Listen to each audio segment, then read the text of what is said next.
other things? Well, the reason I'm here today is that I believe there was talk of it going to the planning board, like that land for redevelopment. Well, item number 2016-43, requesting the planning board to conduct a feasibility study to determine if the area of Ernston Road identified by Sarah meets the criteria as an area in need of redevelopment. So could we have our meeting before anything is done with that? Anything is forwarded to a planning? Jim, what's the cost of the study? Well, that's right. That could be rather costly to do that. And I think if the plan is affirmed by Judge Wolfson, we've already targeted this area as possibly an area that's going to have affordable housing. So that's going to preempt any concerns that Sarah might have with respect to that. Is what do the people that live in your neighborhood want?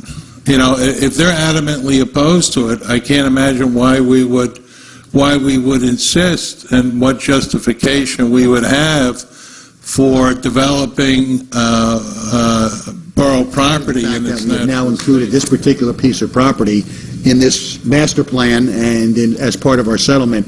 I think we need to defer until that all comes down the road, which we'll know in a week or so. Kevin, other than the woods and the natural fauna and flora in your backyard, what else? What would you like to replace then? I would like it to stay the way it is. Steve, you're on your planning and zoning. Can you table this? This needs to go in front of the council. Tonight it's on our agenda. It has to go through the planning board. It's already gone through Sarah. And then, of course, the public hearings and the discourse that Mr. Cornell brought up. So, in my personal recommendation, as someone that does community planning, I think you have a stronger argument for your case by letting it go through the process, by being able to appear in front of the planning board, or as the mayor said, maybe reappear in front of Sarah. I would disagree with that, Councilman. Feasibility study gets us to a point where we can make a decision. That's what this community planning process is based on. If you don't want to subscribe to that, and you prefer to go with what the mayor's saying, that's fine. I'm trying to give you the most option to have a presentation in front of the right people in the right process.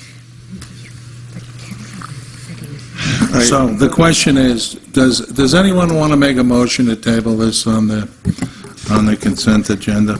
Not that we're voting on it, we're only discussing it. We'd have to wait till we get to... No, we could do it here. Would it be better to do it during the consent agenda, Mayor, since there'd be... All right, we've done it out of sequence before. Is there a motion to table 2016-43? Can I interrupt you for 1 second? Did you want to hear from any of the other neighbors? Well, certainly.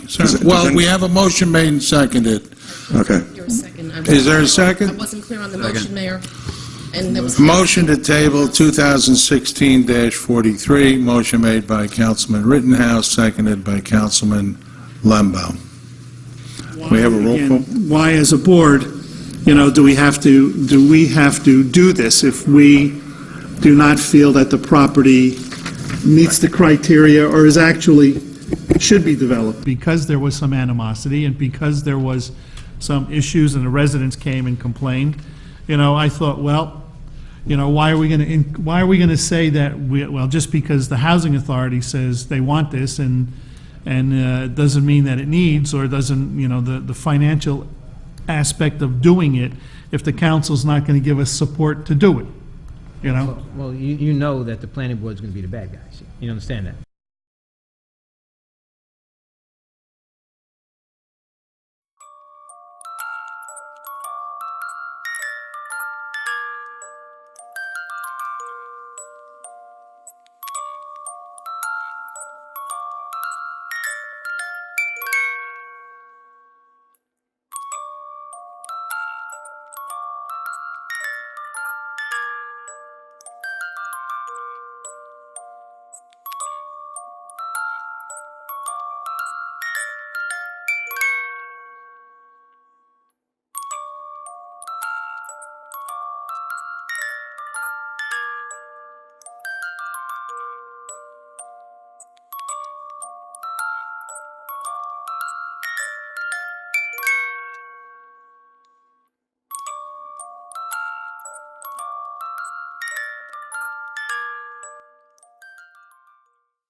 doesn't want it. And we can take a political stance. This is the beginning of political season. There's a tremendous amount of misinformation going on, and I'm not going to get into it tonight, but I'm just telling you, there is just tremendous misinformation, and I'm sorry you're being so misled. Vicki, for goodness sakes, I let you speak for 40 minutes. Let me speak, would you But I would please? like to know the misinformation. Let me speak, Vicki. Say what the misinformation All right? is. You're making So a that statement. being said, whether we vote down your neighborhood, your cousin's neighborhood, your uncle's neighborhood, we still have 780 units. As far as the housing authority, I was a housing commissioner for 5 years, all right? There was no plan. There was a desire to do a housing unit, but there were no blueprints, there was no funding, there was no plan. To go before the planning board, you have to have a plan. That's just the way it works. There was no plan. There were no blueprints. There was no nothing. There was merely a desire to do something on the housing authority. Noble effort, but you got to have a plan and you got to have the finance to back it up. You have to have a couple of things. You come home one day and your spouse wants a house. You got a house, she wants a bigger house, a smaller house, whatever it is. You have to have a plan, you have to have the money, you have to have the land.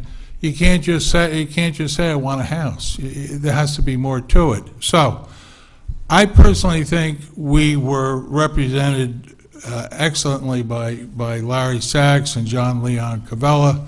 I will always believe that we had a very diligent and continue to have a very diligent planning board.